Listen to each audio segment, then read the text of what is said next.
할렐루야, 동부교회 성경 통독 챌린지 21번째 주간입니다. 날이 점점 더워지고 있는 요즘인데요. 모든 성도님들이 지치지 않고 강건하시기를 소망합니다.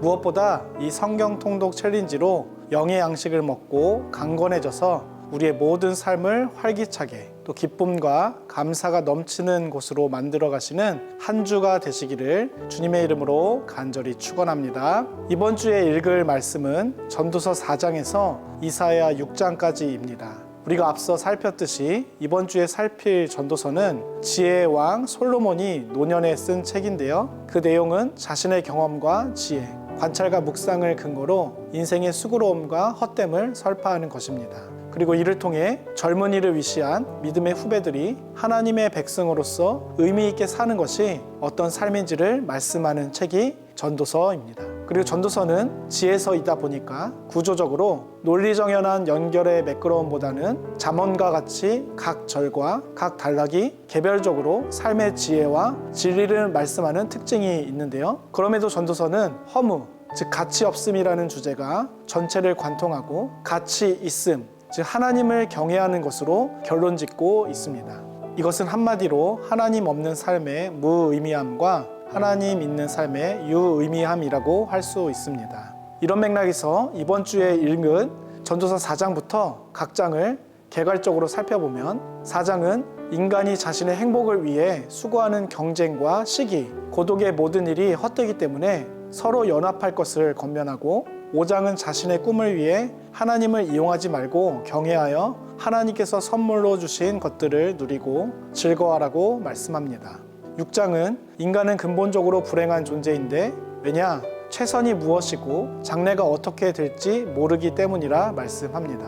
그래서 이어지는 7장과 8장 그리고 9장은 그러한 무지 때문에 죽음을 염두에서 살되 왕이신 하나님의 명령을 지키며 하나님이 베푸신 것을 즐거워하라고 권면합니다. 또한 10장은 지혜와 어리석음을 대조해서 복받은 나라의 질서를 말씀하고 전도서를 결론짓는 11장과 12장은 인간의 늙음과 죽음이라는 어둠이 오기 전에 주어진 삶을 누리되 하나님의 심판을 기억하며 모든 사람의 본분인 창조주 하나님을 경외하고 그의 명령을 지키라고 말씀을 마무리합니다. 여기까지가 전도서의 말씀입니다.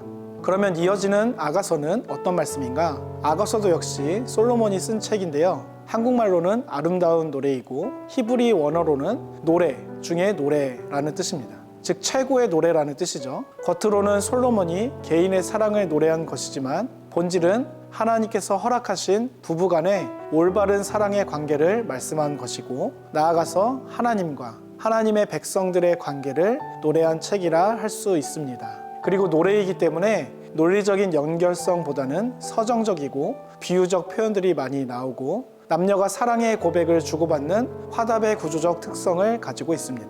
등장인물로는 솔로몬 왕과 술람미 여인, 합창단인데요. 특히 이 노래가 드라마틱하게 다가오는 것은 솔로몬은 부와 명예, 권력을 모두 가진 왕이고 술람미 여인은 평범한 시골 처녀여서 신분의 차이를 극복하는 사랑의 힘을 말하고 있기 때문입니다. 또한 이들이 사는 장소도 예루살렘 왕궁과 작은 성읍의 시골 수넴 마을로 대조되어서 극적 긴장감을 더해주고 있는데요.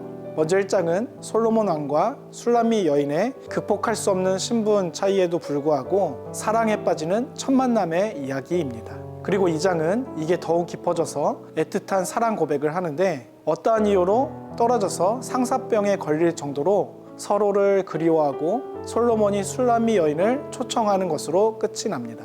3장은 사랑하는 사람을 향한 술람미 여인의 그리움을 꿈을 통해 노래하고 결국 이 둘의 결혼으로 마무리됩니다. 이어지는 4장은 성대한 결혼식을 마친 신혼의 모습으로 신랑 솔로몬 왕이 아주 자극적이고 감각적인 언어로 신부 술람미 여인의 아름다움을 비유적으로 묘사하고 있습니다. 그런가 하면 5장은 이들의 사랑에 위기가 찾아오는데 사소한 오해로 비롯된 이 시련도 서로를 향한 큰 사랑으로 극복합니다. 그리고 6장은 이 사랑의 갈등이 신랑을 찾아 나서는 신부로 인해서 또 신부의 아름다움을 노래하는 신랑으로 인해서 회복되었음을 노래하고 7장은 갈등을 이겨내고 다시 사랑을 회복한 이들의 관계가 더욱 돈독하고 성숙하게 되었음을 노래하고 있습니다.